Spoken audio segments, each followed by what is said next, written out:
把睡觉打呼噜。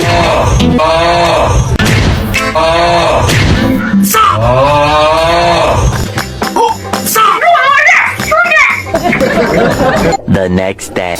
哎呀，你带上！你没看评论区吗？打呼噜很危险的。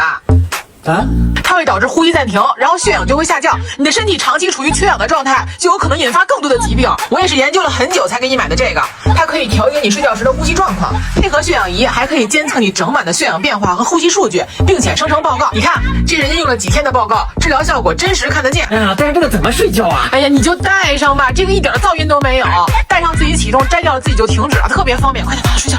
今天的黑夜格外安静。